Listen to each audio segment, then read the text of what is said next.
Bien, ya llega un nuevo día en el que tenemos una tertulia fantástica en el que vamos a compartir durante una horita que tenemos por delante con fantásticas mujeres sobre diversos temas de actualidad, de rabiosa actualidad y que, bueno, pues ellas nos van a contar su punto de vista y vamos a generar un poquito de debate que queremos trasladar también a todos nuestros oyentes. ¿Con quién compartimos hoy? Pues... vamos a empezar, voy a mi izquierda, como dirían por ahí cuando presentan, a mi izquierda tengo a Remy Román.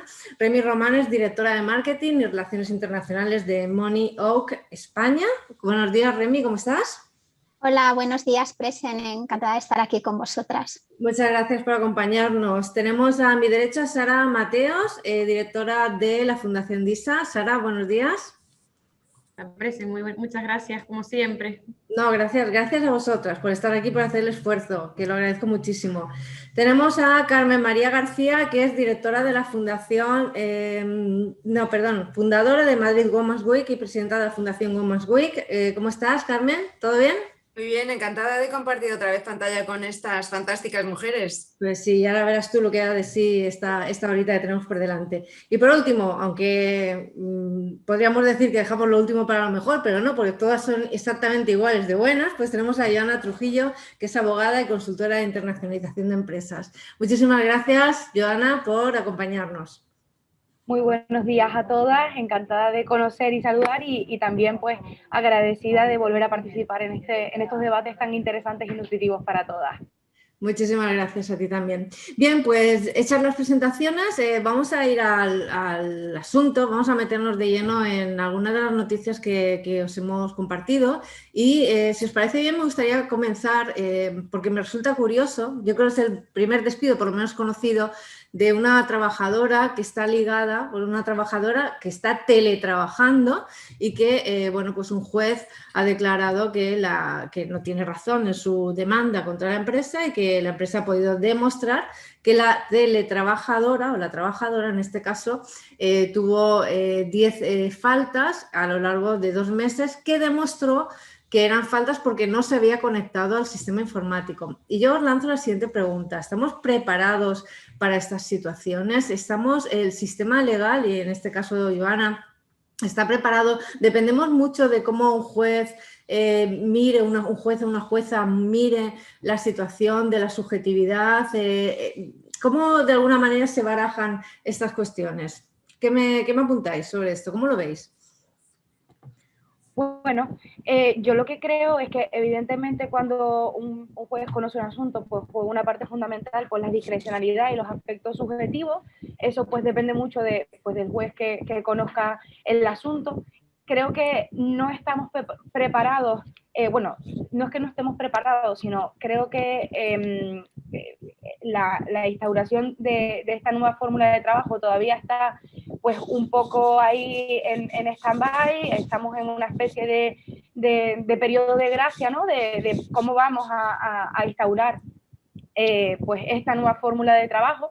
Si bien es cierto, yo creo que por parte del empresario tienen que existir los métodos y las alternativas para el control, ¿no? Porque al final, pues, un trabajador y un empresario no dejan de tener una relación contractual y laboral donde cada una de las partes tiene que cumplir con sus obligaciones, ¿no? Entonces, en ese sentido, creo que pues la legislación está intentando pues adaptarse a las nuevas circunstancias sociales, pero sí que es verdad que pues estamos en un periodo todavía de Vamos allá. Estamos en este periodo y que cuesta todavía un poco, ¿no? ¿Y los demás qué opinan? ¿Cómo lo ven? Yo en mi opinión es que creo que ha sido un salto a la piscina con poquita agua, es decir, hemos tenido que dar el salto en un país que no estaba acostumbrado, no había trayectoria de teletrabajo, salvo muy pocos casos, que en muchos casos eran empresas que venían de otros entornos.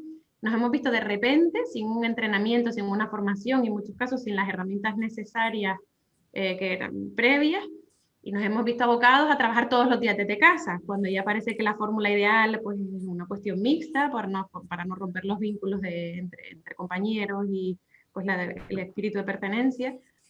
Y si bien es cierto que, bueno, pues todo esto que digo, que ha sido como muy a lo bestia, muy a lo loco en muchos casos, al fin y al cabo de las pocas herramientas de control ahora mismo, de la presencia o de la capacidad de trabajo y de compromiso de los miembros de un equipo, pues va pues del seguimiento de las herramientas informáticas.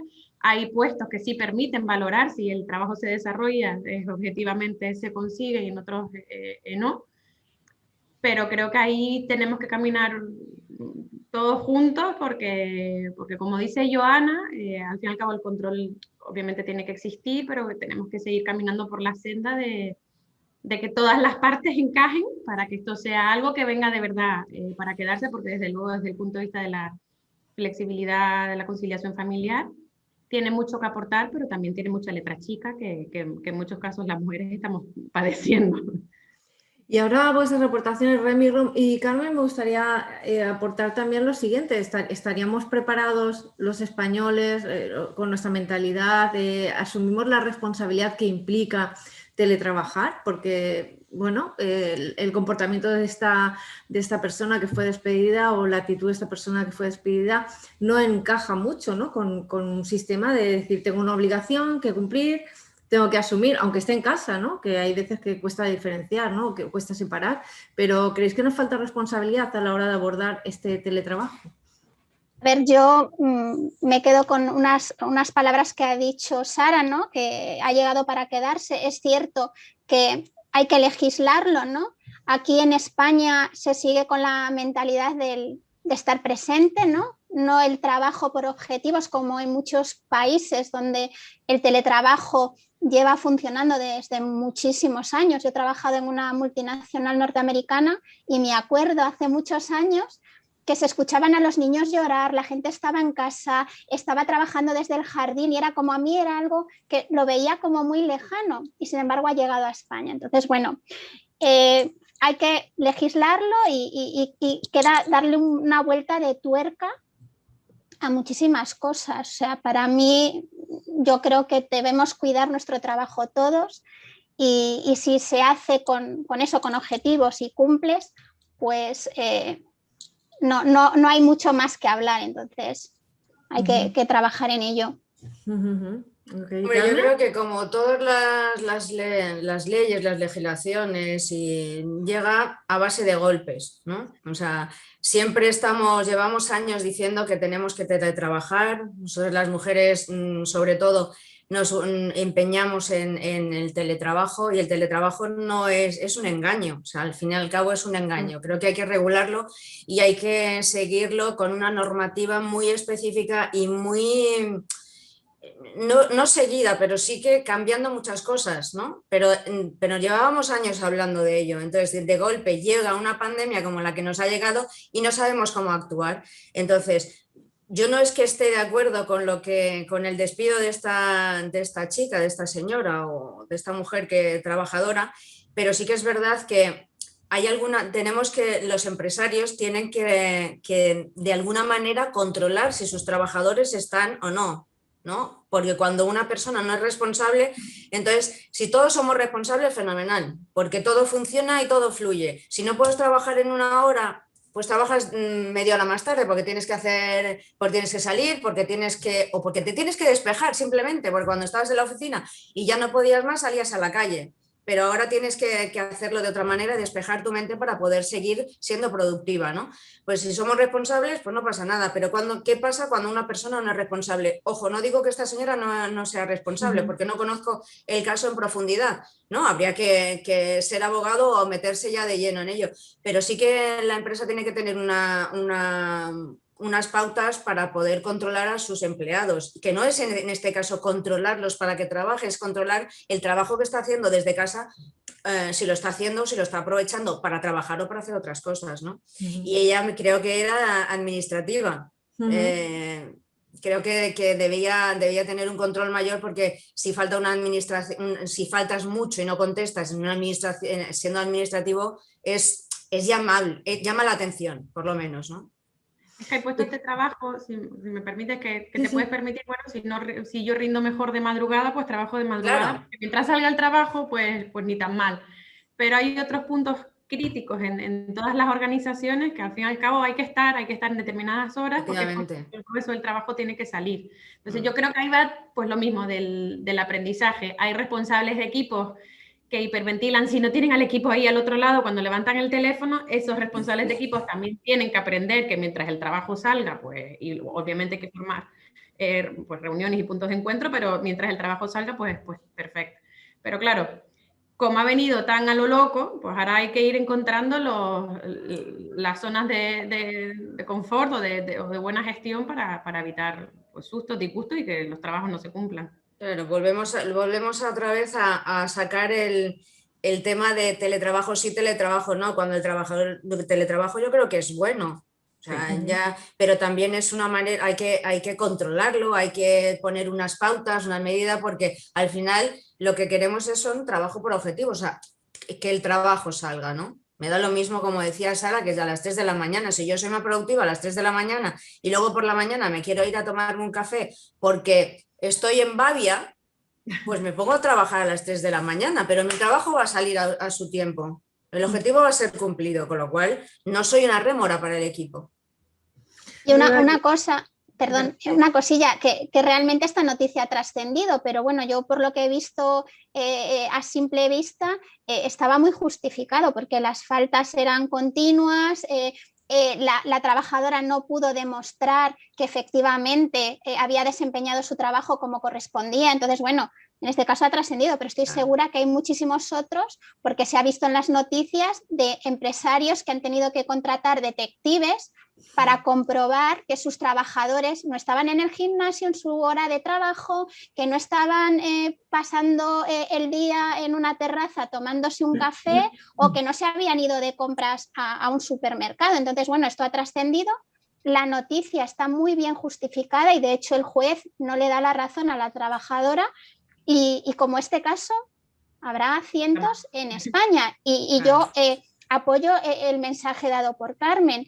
Hay que ser responsables con nuestro trabajo, con nuestra vida y es eso, que al final depende de nosotros, como todo. O sea, es nuestra actitud y nuestra responsabilidad.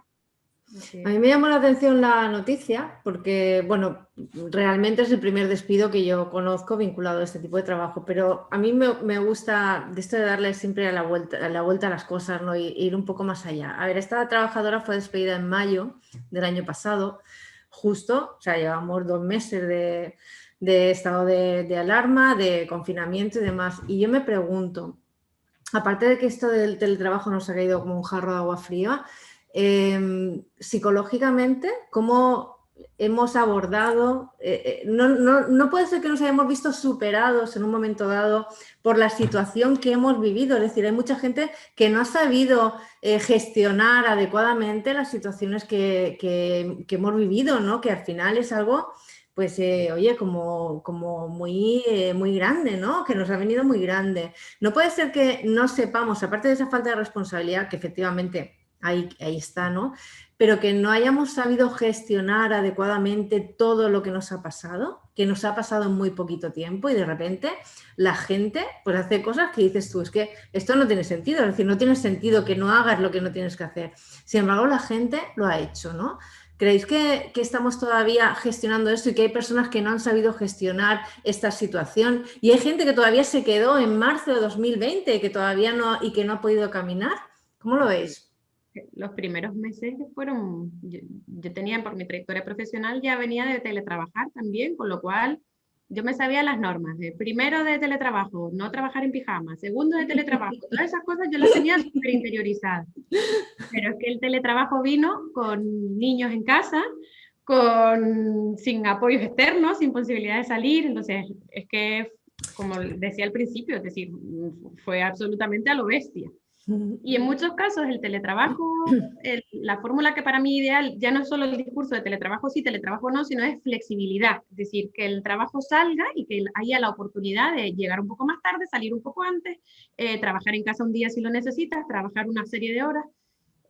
Antes el teletrabajo en muchas empresas grandes llegaba cuando pasabas una serie de pasos previos, es decir, tenías una cierta antigüedad en la empresa, habías cumplido objetivos de forma correcta, y ahí poquito a poco se iba abriendo la puerta a más o menos posibilidades de teletrabajo.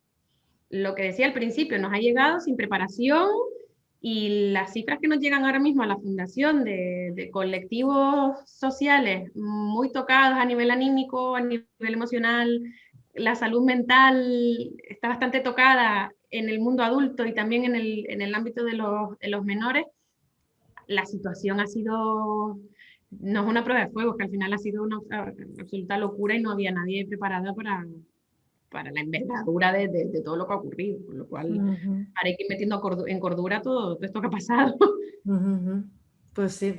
Yo creo que, a ver, esa noticia es de mayo, evidentemente llevábamos 2 meses, o sea, 2 meses de... Entonces, creo que al principio lo que vino a encerrarnos en casa fue un alivio. O sea, aparte de que hubiéramos tenido que dejar, que yo dejé muchas cosas por hacer y que repercutieron mucho en la fundación, sí que fue un dice, bueno, vale, vamos a estar 15 días, después otros 15 días. Nunca llegamos a pensar que iban a ser tanto tiempo, ¿no? Nunca llegamos a pensar, entonces creo que al principio eso de no trabajar en pijama, decía, bueno, pues si van a ser 15 días, yo voy a estar aquí de vacaciones, que los niños que no pasen nada, que hagan lo que sea, pero claro, eso luego reconducirlo con un cansancio mental es un problema porque dices, es que ya no me veo ni con fuerza para vestirme, es que ya no me veo con fuerza ni para decirle a mis hijos que tienen que estudiar, que tienen que ponerse a hacer esto, ya no te ves con fuerzas porque va pasando el tiempo y cuanto más pasa el tiempo, psicológicamente más aturdido estás. O sea, y claro, llevamos muchísimo tiempo ya con esta situación, las mentes ya no aguantan lo suficiente, ya no aguantan para decir, es que mañana va a acabar esto. Y mañana cuando acabe esto, cuando se acabe el verano, por ejemplo, que volvamos a retomar en septiembre, digamos un curso medio normal, que nunca va a ser lo de antes, pero medio normal, la mente está preparada para ello, para poder empezar. ¿Cómo? ¿Cómo voy a transportar ahora mi teletrabajo a la empresa? Es al revés. Yo digo una cosa, bendito teletrabajo, bendito el teletrabajo para las personas que podemos teletrabajar, porque muchísimas siguen desempleadas, en ERTES, y que no pueden tener unos ingresos sostenibles para sus familias. Entonces yo digo, bendito teletrabajo, cuidémoslo y avancemos por ser una sociedad más desarrollada y más en progreso, ¿no? Entonces yo digo siempre, bendito teletrabajo para los que podemos teletrabajar. Además, yo creo que es importante apuntar una cosa que es importante a la hora de desempeñar cualquier función dentro de nuestro trabajo o dentro de nuestro campo laboral. Los trabajadores tienen que ser felices, ¿no? Tienen que, si les apetece más ir a la oficina y son más productivos yendo a la oficina, pues que vayan a la oficina, pero si una persona está mucho más cómoda trabajando en su casa, conciliando con su familia, pues con el tema también de los nómadas digitales y todo este tipo de cuestiones, al final pues tenemos que buscar también la felicidad no solo fuera del trabajo, sino dentro del trabajo, porque seremos mucho más eficientes, mucho más productivos, ya decidiremos la forma con la que nosotros pues nos encontremos más cómodos. Sí que es verdad que evidentemente para que no se den estos casos, y estoy totalmente de acuerdo con lo que han apuntado mis compañeras de debate, al final tienen que existir también un control, ¿no? Y una responsabilidad para desempeñar nuestros puestos de trabajo.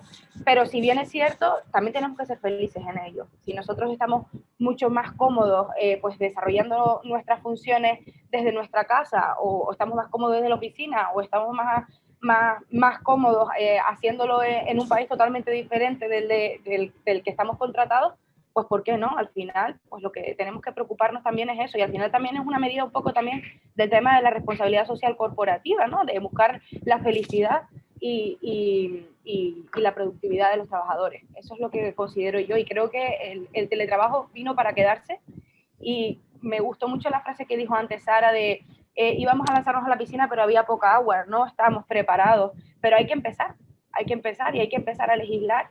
Y las leyes se emprenden porque se dan unas circunstancias sociales y unas necesidades que se tienen que reglamentar. Y ahora mismo tenemos esta necesidad que hay que legislar, que hay que reglamentarla y evidentemente cumplirla. Tenemos tantas necesidades, Joana, que legislar, que abordar y todo lo que nos va a venir por delante que no va a haber tiempo. Hemos empezado haciendo referencia a una noticia que se produjo el año pasado, ha salido la sentencia ahora recientemente, fue en mayo. Hablamos de que empezó ese estado de alarma que ya finaliza hoy mismo, hoy sábado finaliza este estado de alarma. Con esta noticia, bueno, pues por comunidades, hay comunidades que la van a abordar de manera diferente. Algunas van a abrir pues su territorio para que puedan salir y entrar, otras van a abrir el tema de la hostelería y el ocio nocturno hasta las 2 de la mañana. Canarias, por ejemplo, va a seguir con las mismas medidas que tenía y se van a regir por los niveles de alerta que hay. Esto hace también que, o sea, por un lado tenemos esto y por otro lado la hostelería, os envío una noticia, la hostelería cada vez se va sometiendo a más, bueno, pues normativas o a más piedras en su camino, ¿no? Como este registro de los... ahí esto no lo, pero bueno, lo podemos comentar, el registro que tenéis que hacer que tienen que hacer de los clientes cuando entran en los establecimientos. No sé si os ha pasado ya de ir a algún sitio y tener que rellenar vuestro nombre, vuestro teléfono, vuestro DNI para poder entrar a esa cafetería o a ese restaurante. Ahora mismo estamos en una vorágine de situaciones diferentes, ¿no? De marcos legislativos diferentes, de normas diferentes, y en medio sigue estando esta hostelería que el otro día hablábamos con una persona que decía: yo sinceramente no voy a hacer nada de este registro, que me pongan a un policía en la puerta y que controle a los clientes. Yo no me someto a esto, ni tengo un sistema para proteger esos datos que son privados y demás.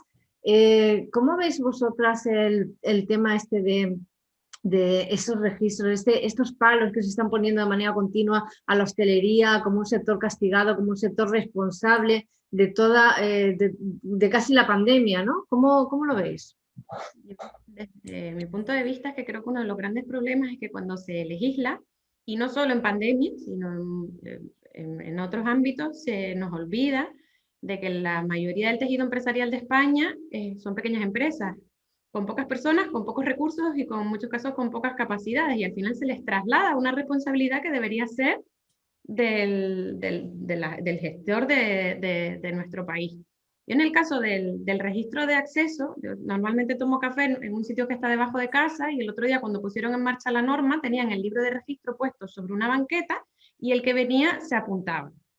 Y yo le dije, la multa que te puede caer por esto es de cerrar el chiringuito y estar debiendo, porque claro, cualquier empresa, cualquier administración, tenemos un rigor y un miedo en muchos casos a la gestión de los datos, a ser absolutamente rigurosos con cómo se gestionan, con la comunicación de quién es el gestor de los datos, y sin embargo se les ha abocado ahora al sector hostelero a incumplir la norma de protección de datos, porque yo al fin y al cabo le estoy dando los datos a quién, para qué, cómo lo va a gestionar. Y peor, si encima ya pones esa libreta, ese libro de registro en una banqueta, cualquiera puede venir, sacar mis datos y usarlo para Dios sabe qué, o para denunciarles. Entonces al final se les traslada una responsabilidad sin darle los medios a negocios que son pequeños y que ya mucho hacen con dar empleo y conseguir viviendo. Entonces entiendo que estamos en una situación absolutamente compleja, entiendo que es necesario pues establecer medidas de control para que no se nos vuelva a ir de las manos la situación de la pandemia, porque ya todos lo que queremos es volver a producir y a la normalidad, pero es que al final los están abocando en muchos casos a incumplir normas que en otros sectores son impepinables. Es decir, yo que lo vi y enseguida le saqué una foto y lo mandé al responsable de datos del grupo DISE, pero le dije, te mueres si tú ves esto en directo, porque es una multa de socorro. Pero así es como están en todos los sitios, tienen hojitas y tienes a la vista los datos de todos los clientes, ¿no? No sé si os habéis encontrado vosotras esta situación. Yo en Madrid personalmente no. ¿No? Yo la verdad es que en Madrid no hay ningún tipo de registro ni nada. Además también lo encuentro absurdo. Es decir, que te apuntes en un papelito, ¿para qué? Para luego poder identificar... Para poder decirle a todo el mundo si yo he tenido COVID, por ejemplo, ¿no? Que es una de las... para rastrear, ¿no? Sí. Pero ¿y si no lo he cogido allí? Claro. Si es que mientras que no sepamos dónde está el contagio, dónde podemos contagiarnos, si en el aire, no podemos hacer eso. No podemos hacer eso pues, precisamente porque lo decía Sara. Estamos dando mis datos, o los datos de todos, ¿no? Lo estamos dando para manipularlos. O sea, y si eso ya nos han dicho que la ley de protección de datos tiene multas, pues imagínate, ahora te la pones ahí encima de la bandeja, ¿no? Dice, no, señores, esta no tiene multa. Entonces, ¿en qué quedamos? ¿Tenemos multa o no tenemos multa? ¿Podemos utilizar nuestros datos? No podemos utilizarlos. Creo de todas maneras que la legislación ahora mismo y con el tema anterior pasa lo mismo que con este, se están dando palos de ciego, no se legislan, no se paran a pensar. Estamos pensando en el problema sanitario, pero dentro del problema sanitario, digo yo que hay otros ministerios, hay otras carteras, hay otros ministros que pueden hacer cosas, ¿no? No simplemente el sanitario. Entonces, trabajemos en algo que ha venido para quedarse, como el teletrabajo, y trabajemos también cómo podemos mejorar la ley de protección de datos y ese rastreo, ¿no? Trabajemos en ello. Llevamos un año, casi 2 años, pensándolo. Pues yo creo que en ese tiempo los ministros deberían haber trabajado para solventar todos estos flecos, como el teletrabajo, como la conciliación, como cosas que normalmente no se pueden hacer, y ellos han tenido la oportunidad de hacerlo porque no han podido hacer otra cosa. Y me gustaría añadir una cosilla. ¿Me permite, Remy? Porque tenemos que ir a la publicidad un par de minutos y vale. vas tú. Y me gustaría también escuchar a Joana desde su perspectiva, desde esa visión jurídica que ella nos puede aportar también. Y ya pasamos también al registro salarial, que esa es una noticia que también me parece sumamente interesante. Nos vamos a publicidad 2 minutitos y volvemos de nuevo.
Regresamos después de esta parada de publicidad y retomamos el comentario que nos iba a hacer Remy para luego pasar, como estábamos diciendo, a lo que nos puede aportar también en este sentido Joana. Remy, coméntanos. Sí, bueno, sí, yo lo que quería decir es que se está hablando de la protección de datos y se le está echando la culpa a un sector que realmente, viviendo en Madrid, no creo que sean los culpables, están para mí siendo cabeza de turco. Madrid es una comunidad cuya situación en cuanto a hostelería ha sido excepcional dentro de España. Yo, como usuaria de una cafetería, de un restaurante, siempre me he sentido segura, siempre, porque creo que el empresario es el primer interesado en que funcione, en que no se le cierre su negocio. Las medidas de seguridad son excepcionales, entonces, bueno, se les está culpando. Y yo creo que a veces depende más del propio usuario, que no guarda las medidas, que se evade porque está, pero para mí se les está culpando de algo que no tiene razón de ser. O sea, hay que proteger nuestra masa empresarial, nuestras pymes, y yo digo que yo siempre me he sentido plenamente segura. Parecen los culpables de los 7 males, de verdad que sí, el sector de la hostelería. A ver, Joana, ¿cómo ves tú esto desde ese punto jurídico que nos puedes aportar, desde esa visión? Yo considero que la legislación en ocasiones es bastante incongruente. Existen muchos vacíos legales y al final yo creo que por parte del legislador lo que tiene que es pues, conocer la realidad social al final, ¿no? Bueno, la salud evidentemente es importante y establecer medidas de protección para que el virus no siga expandiéndose, pues evidentemente es una obligación de todos, pero también es una obligación mantener la economía y si no fomentamos y ayudamos a optimizar los recursos a los pequeños empresarios, no olvidemos que lo que decía Sara hace un momento, España, el tejido empresarial español está compuesto por pequeños empresarios, no son grandes empresarios. no está compuesto por Starbucks, McDonald's, KFC, o está por Bar Paco, Bar Las Torres, Entonces, esa gente, para establecer un software que garantice la ley de protección de datos, que es tan rigurosa y que está tan legislada, no solo a nivel estatal, sino a nivel europeo, y todo este tipo de cuestiones, pues tenemos que hilar un poco fino con respecto a esto, ¿no? Creo que a veces la legislación es un poco incongruente y evidentemente, pues no se puede, evidentemente no tiene que llevar a gusto de todos, pero sí que tiene que existir un poco de equilibrio, no solo los responsables, solo la hostelería, se puede coger en cualquier lado. Entrando a un parking puedes coger el COVID y subiendo un ascensor puedes coger el COVID, o en un aeropuerto, en cualquier lado. Entonces yo creo que es una cuestión de responsabilidad del usuario, ¿no? Hablábamos antes de responsabilidad con el teletrabajo, también hay que ser responsables con pues, mantener la distancia de seguridad, utilizar mascarillas y pues el gel y todo este tipo de cuestiones. Yo creo que al final es un poco de cuidarnos a nosotros mismos para cuidar la economía y tomar medidas que realmente puedan ser alcanzables. ¿Para qué establecemos un objetivo tan alto si al final lo van a poder cumplir pocas empresas? Es mejor poner, pues a lo mejor unos requisitos unos requisitos un poco que se cumplan, evidentemente, pero más alcanzables y más adaptados a la realidad social y al tejido empresarial español que estos objetivos que prácticamente son inalcanzables y si son alcanzables son con una inversión muy alta, ¿no? Y en este momento, pues la hostelería no puede soportar una inversión tan alta. Eso es lo que considero, que al final es un poquito incongruente y para legislar, pues siempre hay que conocer la realidad social de España, que no es otra que la que hemos comentado pues mis compañeras y yo. Por eso se hace de cualquier manera, por eso se está haciendo de cualquier manera. Pero estamos hablando de que España es un país de pymes, de empresas chiquititas, y ahora desde el 14 de abril tienen obligación, las pymes, las empresas de más de 50 trabajadores, tienen la obligación de tener ese registro retributivo que bueno, es una medida para fomentar, para promover la igualdad, que está recogida en el artículo 28 del Estatuto de los Trabajadores, y que, bueno, pues hay muchos empresarios, empresarias que dicen es que no tengo los recursos, no tengo los medios, no lo he hecho nunca, y sin embargo hay que hacerlo porque además se exponen a sanciones muy, muy elevadas. Es decir, no solamente por el factor sanción, que está ahí, está claro, sino que, bueno, tenemos que abordar la necesidad de que esto se haga porque es una medida que efectivamente va a contribuir a fomentar, a reducir esa brecha en la salarial, ¿no?, que hay entre hombres y mujeres. ¿Cómo veis esto? ¿Cómo se palpa el ambiente en vuestros entornos? Yo creo que una vez más, o sea, España somos un país de pequeñas empresas, ¿no? Y una vez más se ataca a las empresas, que son las únicas que van a pagar esas multas, porque las grandes pueden disimularlo, maquillarlo de otra manera, ¿vale? Entonces, evidentemente las empresas pequeñas no tienen manera de poder hacerlo, yo es que lo encuentro sin sentido, o sea, esa ley, ese párrafo de la ley de trabajadores, del artículo 28, lo veo un sinsentido, porque si quieres tapar, esconder, no sé cómo llamarlo, ¿no?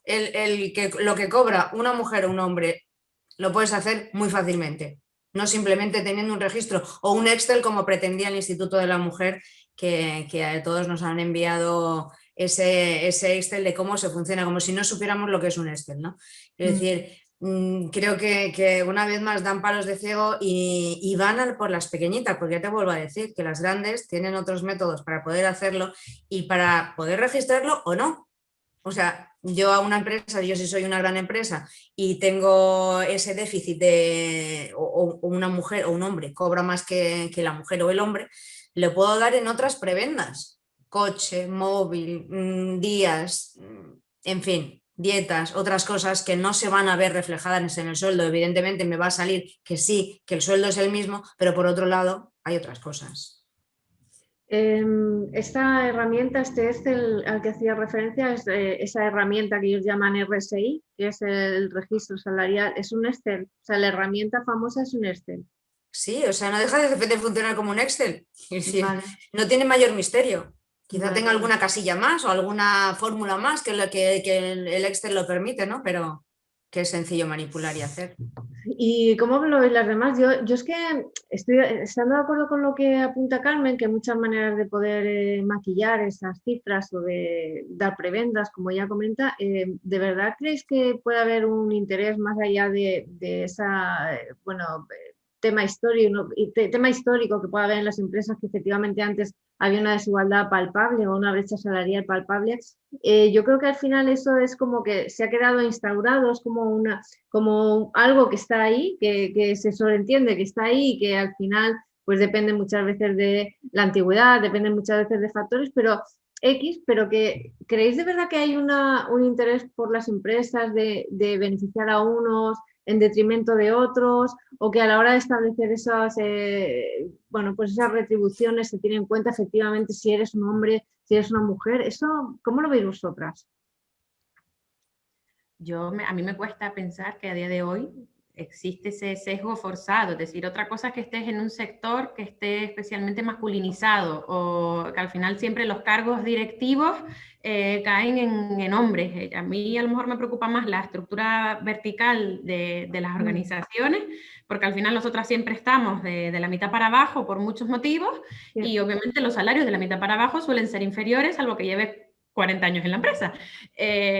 A lo mejor los esfuerzos deberían de ir por otros sitios, porque estoy con Carmen, es decir, al final esto va de complementos y de un montón de cuestiones, y el salario base, que es el que se mire, o el grupo de cotización puede estar perfectamente correcto y luego ir por otros sitios. A mí me cuesta creer que en la calle, en los recursos humanos de las pequeñas y medianas empresas, se mire si eres hombre o mujer para poner el salario. A lo mejor alguien con argumentos me lo rebatiría y probablemente tendría que reconocer el error.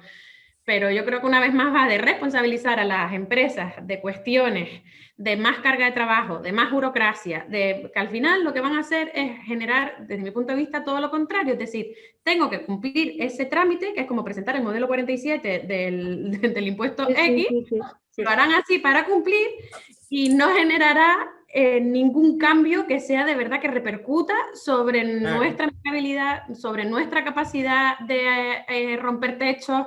Entonces, a lo mejor, en vez de crear un requisito más que se lo van a trasladar a sus asesorías en el caso de que los tengan, o a sus figuras de apoyo en el caso de que las tengan, a lo mejor las medidas tendrían que ser pues, más transversales, más de base, más de ayudar a que existan herramientas que permitan ascender en la escala de mando de una organización. No lo sé.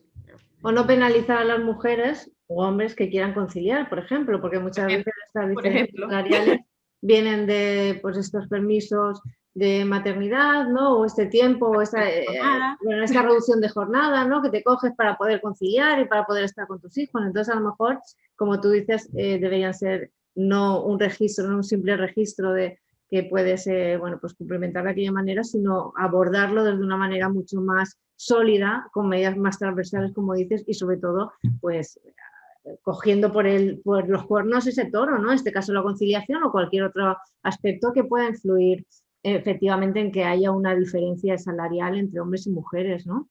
Remy, ¿cómo lo ves? Sí, mira, yo me preguntaba en mi ignorancia si es verdad, o sea, si la administración pública no tiene toda esa información, porque se supone que los trabajadores cotizamos a la seguridad social, saben cuál es nuestro puesto, ¿no? Porque es así, aparece nuestro contrato de trabajo, saben nuestro pago en especies. No lo entiendo, o sea, realmente no sé si es para contrastar que lo que ellos tienen es real con lo que dice la empresa que es, no lo sé. Entonces, bueno, en mi ignorancia tengo esa duda. Y luego, una de las cosillas que has dicho, Presen, que a lo mejor sería bueno debatirlo en el tema de igualdad, ¿no? Creo que fue esta semana que despidieron a un hombre en el momento que comunicó que iba a ser padre, porque es verdad que ahora las bajas están equiparadas, ¿no? Sí. Entonces, bueno, es verdad que ese es un tema también espinoso y que sería bueno tratarlo, pero lo que decían mis compañeras es trasladar más burocracia y más presión a las empresas pequeñas que no cuentan con recursos para hacerlo. Bueno, ya que has abierto ese melón y te doy paso, Yona, has abierto ese melón y es cierto que en el momento en que se establece que los hombres van a ir paulatinamente adquiriendo el mismo tiempo de baja por paternidad que las mujeres, e incluso que las mujeres pueden compartir su tiempo, ellos no pueden hacerlo al contrario, pero las mujeres sí que pueden ceder parte de su tiempo, de su baja por maternidad, a los hombres. Entonces, ahora mismo estamos en una situación pues equiparada en este sentido. Y yo alguna vez en formación me he planteado si los hombres no empezarían a ver a partir de este momento una discriminación, esos hombres que estén en tiempo, que ellos además pueden tener tiempo a lo largo de toda su vida de ser padres, con 60, con 40, con la edad que sea, ¿no? Eso podría trasladarse y podría ser se podría estructurar como un sistema de discriminación hacia los hombres también. ¿Cómo lo ves? Es una presión considerable. Yo hace poco tuve una conversación con un chico que va a ser padre, está en un puesto de responsabilidad y se estaba planteando que cómo se iban a tomar en la compañía que cogiera la baja completa. Entonces yo le dije, pues precisamente tú, que tienes una responsabilidad de dar imagen al resto del equipo, que además estás en un nivel de mando intermedio, creo que tu obligación es casi disfrutarlo completo, porque al final esto va a dar ejemplo. Digo, a ti no te van a penalizar, se lo tomarán mejor, se lo tomarán peor, pero no te van a penalizar porque tú eres un crack en tu trabajo. Pero yo creo que va a empezar a dar ejemplos, pero ellos tienen una presión que les cuesta mucho, porque nosotras ahí a lo mejor estamos más educadas en ser guerreras, pero porque llevamos mucho tiempo batallando, pero a ellos esto les pilla un poco de nuevas. Cuando les pregunten, perdona Carmen, cuando les pregunte, ¿vas a ser padre? ¿Tienes planificado en las próximas semanas? ¿Se van a sentir? Es un ejercicio de empatía. Pero fíjate, yo estoy de acuerdo con Remy, ¿no? O sea, a ver, tienen que acostumbrarse y tienen que ser ejemplo. Tienen que darlo todo y pasar por lo que nosotras hemos pasado para poder entenderlo. Porque muchos hombres no lo entienden. O sea, venga, va, no lo entienden. Hasta que llega el momento y dices, no. Mira, fíjate, en México, hace muchos años lo que se hacía era, cuando le daban a la mujer un puesto de responsabilidad, cuando la contrataban, le decía, bueno, pero tú, cuando te quedes embarazada, dimites. No te voy a echar, dimites. ¿Vale? Sin ninguna responsabilidad para la empresa. Qué fuerte. Hace algún tiempo que en México, y aún sigue siendo más o menos, no tan brutal, pero es así. O sea, si eso pasa aquí, pues imagínate, los hombres son los que tienen que pasar por esas circunstancias para darse cuenta de que la lucha de las mujeres, de que la igualdad, no era broma. Claro, que que es justificada. O sea, que no es que tengamos un capricho, sino que es un derecho por el cual estamos pasando y estamos luchándolo, ¿no? La pena es que las jóvenes se creen que ese derecho ya está conseguido y vamos hacia atrás. Eso es la pena. Total. ¿Vale? Pero bueno, ahí estaremos la guerrera podando para adelante para seguir machacando, ¿no? No, pero es cierto que, como bien dice Sara, el hecho, y como bien también aporta Carmen, el hecho de que los hombres digan voy a disfrutar de la totalidad de mi permiso de paternidad, al final a nosotros nos beneficia, porque va a ser una manera de caminar hacia la igualdad. Es un camino indirecto, pero es una manera de seguir caminando hacia la igualdad. Entonces, al final se nos va a ver iguales a hombres y a mujeres. Incluso, si cabe, como he dicho, ellos tienen la posibilidad a lo largo de toda su vida de ser padres. Entonces, ellos todavía, si cabe, podrían estar sometidos si el tema de la discriminación sobre este tema se mantiene pues durante mucho más tiempo. Pero, Joana, me gustaría saber, hemos abordado el tema del registro salarial de diferentes perspectivas y a nivel legal, hemos hecho referencia a que está el Estatuto de los Trabajadores, que hay una legislación que apunta que esto es obligatorio. ¿Tú cómo lo ves? O sea, estrictamente legal hay que cumplir con esto, porque si no tendremos sanciones, pero ¿crees de verdad que es efectivo para las empresas o que esto nos conduce a buen puerto? Yo lo que creo es que evidentemente las leyes están para cumplirlas y si existen es para poder poner orden dentro de la sociedad y eso es evidente. Ahora bien, esas normas o esas leyes deben también estar adaptadas exactamente a lo mismo que habíamos comentado con la noticia anterior, ¿no? Con el registro de las personas que asisten a las cafeterías, pues esto es un poco igual. Al final es un poco incongruente, porque lo que busca siempre la administración pública es descongestionarla y evitar la burocracia, y lo que hacemos al final es establecer cada vez más documentación y más burocracia y más procedimientos que a veces en ocasiones pues, pueden suponer un escollo, y más para empresas pequeñas, ¿no? Al final. Creo que, pues evidentemente, las leyes están para cumplirse, pero también la flexibilidad en el cumplimiento, ¿no? Que eso también es una cuestión importante.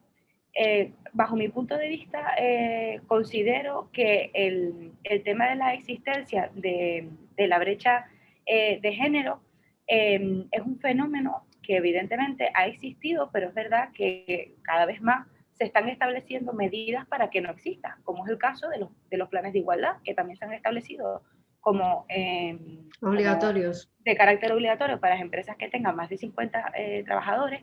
Si bien es cierto, es un poco duplicar el trabajo, porque uno de los puntos fundamentales dentro de los planes de igualdad es el tema de la brecha salarial, y se incluye dentro de un apartado, dentro de los planes de igualdad, se establece un apartado en donde se hace una declaración de cuántas personas, pues el carácter retributivo por hombres, por mujeres, por categoría. Entonces yo creo que es un poco duplicar, ¿no? El trabajo en ese sentido, y al final, pues, al final congestionamos más la administración. De ahí que, bajo mi punto de vista, sea un poco incongruente todo esto. Si bien es cierto, sí que me gustaría hacer un pequeño apunte al tema que acabamos de hablar ahora, ¿no? Yo, pues, creo en la igualdad de oportunidades entre hombres y mujeres. Creo que las personas, pues, debemos acceder a nuestros puestos de trabajo por nuestra actitud y nuestras aptitudes, por nuestras habilidades, y no por nuestra condición al final, ¿no? Eso, pues, creo que es una forma. Sí que es verdad que estamos en un momento de transformación en todos los estamentos, tanto sanitario, económico, y evidentemente pues también a nivel de igualdad, y considero que nos debemos concienciar en todo esto, en que estamos en plena transformación, que tienen que existir mecanismos para el cumplimiento de estas leyes, pero evidentemente las leyes se tienen que aprender con un poco de congruencia, ¿no? Si tenemos pues estas circunstancias y ya está establecido un plan de igualdad con una obligatoriedad de que uno de los apartados o epígrafes que debe tener ese plan de igualdad es la brecha salarial, no dupliquemos ese trabajo. Ya está establecido en un plan de igualdad. Al final las características pues van a ser bastante similares. A lo mejor no tendrán la formación tan detallada, pero nosotros en la empresa en la que trabajamos acabamos de implantar el plan de igualdad, y uno de los aspectos que recoge es el tema de la brecha salarial. Hablando de planes de igualdad, Joana y todas, ¿creéis que el hecho de que sea una medida obligatoria en estas empresas de más de 50 trabajadores, creéis que efectivamente va a favorecer la igualdad, o simplemente se va a ver una vez más como otro trámite que hay que hacer, como cuando hicimos el sistema de gestión de calidad, cuando hemos hecho el sistema de gestión medioambiental, pues ahora hacemos un plan de igualdad? ¿Creéis que va a servir para algo esa obligatoriedad o bueno, en definitiva es un papel, un documento más o un trámite más? Es un mecanismo de control al final, porque ese plan de igualdad pues recoge muchas cosas pues que son importantes, ¿no? Al final, pues yo creo que es una fórmula un poco de controlar si se están cumpliendo, si no se están cumpliendo pues las reglas y las normas. Yo creo que es un mecanismo de control. Yo creo que esto es como todo, hay que tener un plan de igualdad, un plan de diversidad, un plan de medio ambiente para saber qué es lo que estás haciendo y cómo lo puedes mejorar. O sea, no es que vaya a ayudar a que haya más igualdad en la empresa, sino que es lo que tienes que hacer dentro de una empresa para poder mejorarlo y ayudar a que hombres y mujeres pues tengan las mismas oportunidades, ¿no? Pero ¿creéis que las empresas lo ven así? Que las empresas chiquititas, las empresas pequeñas, que es el 98% del tejido empresarial español, lo ven así? Como pues eso, oye, pues me va a ayudar a situarme, en qué punto del camino estoy. Es que ellos no lo necesitan. Pues es que ellos no lo necesitan. O sea, yo creo que a partir de 50, y ya me parecen muchos, 50. o sea, muy pocos, son los que lo necesitan o necesitan verlo, pero pequeñas empresas no lo necesitan porque bastante tienen con sobrevivir o ver cómo pueden sacar su trabajo adelante como para que estén preocupados por un plan de igualdad, ¿no? Ellos no lo necesitan, yo creo, No, desde mi pero punto de vista. por ese tamaño sí, estamos hablando de pequeñas y medianas empresas. Es verdad que están las microempresas, que están las pequeñas empresas, pero esas medianas empresas que sí que entrarían dentro de esta obligatoriedad de tener el plan de igualdad. Al final, como tú dices, la mayoría de empresas en España están preocupadas por la supervivencia más que por otras cosas, ¿no? Entonces, quienes tengan la obligación de hacerlo, ¿creéis que lo van a ver como una ayuda para situarles en este camino que tienen que emprender, para poder bueno, pues cumplir con todo lo que tienen que cumplir y hacer las cosas bien? ¿O, Sí que o es una simplemente ayuda, es otra piedra más en el camino? No, sí, a ver, es una ayuda, ¿no? A partir de 50 empleados ya, yo que consta, a mí me parece pocos, ¿eh? O sea, que el baremo debería ser un poco más, pero que a partir de 50 empleados que tengas la obligación de hacerlo, a mí me parece importante que puedas ver y valorar qué es lo que tienes que hacer, porque ya 50 empleados ya es bastante para que puedas hacer cosas, ¿vale? Ya puede haber una desigualdad, y ser ejemplo para otras. Yo creo que es necesario siempre y cuando, o sea, no es obligatorio. El plan de igualdad no es obligatorio tener el 50%, sino que ir mejorando conforme lo vas haciendo, conforme van pasando los años. Con lo cual tú tienes una base a la cual mejorar año tras año, que no quiere decir que lo tengas el 100% todo. Tú haces primero un análisis y después ya puedes ir mejorándolo. Yo es que creo que al final ha pasado a ser en algunos casos un trámite que tiene que cumplir según qué tipo de organizaciones, pero con un valor que para mí no me parece pequeño, que es que obliga a reflexionar, por lo menos en el momento en el que tienes que poner al día el plan de igualdad, a reflexionar cómo estás. Y a lo mejor no habías tenido ni tiempo ni ganas a lo largo del año de volver a pensar en cómo estaba el patio, pero ya cuando te ves obligado a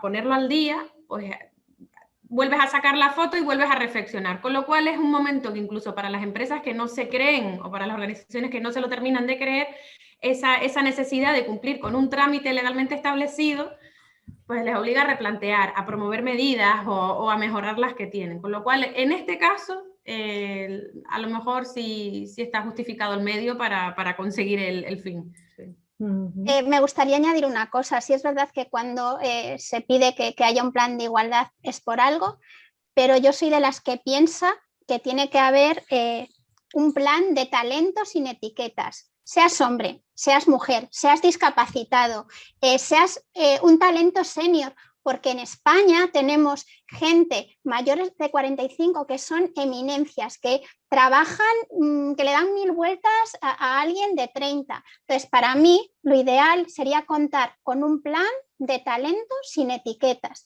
Que una persona cuando cumple los 45 se sienta que, si me echan, ¿dónde voy a trabajar? ¿Qué voy a hacer? O sea, es tremendo y para mí es talento sin etiquetas. Todos podemos trabajar y todos tenemos la capacidad de hacerlo. La cuestión es tener ganas, tener responsabilidad. Y para mí, vale, hay un plan de igualdad, no, pero yo también me preocupo por esas personas, incluso nosotras, que cumplimos años y que pensamos, ay, que si me echan, es que tendré que montar un bar, tendré que montar una tienda. ¿Qué voy a hacer de mi vida? Un bar no, Remy, un bar no. Un bar no, que luego viene una pandemia y te lo cierran. Pero ¿sabes lo que pasa? Que muchas veces es el único camino. Muchas veces, y yo me he encontrado con personas que, por desgracia, no pueden seguir trabajando porque han cumplido años y no es porque no valgan, es porque el propio mercado laboral los ha desechado y es tremendo. Entonces lo que dicen, bueno, pues me voy al pueblo y abro un bar o abro un restaurante o monto una tienda, pero esa sí es la pura realidad. Yo creo que el plan de igualdad va más allá del talento, ¿no? O sea, creo que hay mucha normativa, mucho para cumplir del plan de igualdad, ¿no? No solo favorece a las mujeres, sino favorece también a la diversidad, favorece en otros aspectos. Lo que yo creo que las grandes empresas, el plan de igualdad para ellos son un lavadero de imagen. O sea, porque ellos ya tienen otros métodos, otras acciones, y es un plan de maquillaje en el cual yo creo que debería ser mucho más estricto en algunos aspectos de ese plan de igualdad y un poco más flexible para los pequeños. Eso es lo que yo equipararía, ¿no? en ese sentido, el plan de igualdad. Pues nos vamos a quedar con estas palabras. Yo apoyo también y me gusta esa visión del plan de fomentar ese talento, ¿no? y de ayudar. Fíjense que ahora es una noticia que no nos va a dar tiempo a hablar, pero que la banca está despidiendo a miles y miles de trabajadores que se van a encontrar en situaciones como las que estaba diciendo ahora Remy, ¿no? Mayores de 40, de 50 años, que se van a ver abocados pues, a un futuro más que incierto, ¿no? Tal cual está el panorama. Así que, bueno, será en otro momento que lo podamos debatir. Yo ahora les quiero dar las gracias por habernos acompañado, por haber aportado un programa más, un mes más en esta tertulia fantástica. Dar las gracias a Remy Roman, a Sara Mateos, a Carmen María García y a Joana Trujillo por haber departido en este tiempo y compartido sus opiniones y su visión sobre estos temas tan interesantes. Muchísimas gracias y a todos nuestros oyentes nos escuchamos y nos vemos también a través de YouTube en la siguiente tertulia de Entre Nosotras. Hasta la próxima. Hasta la próxima. Gracias, hasta luego, chao.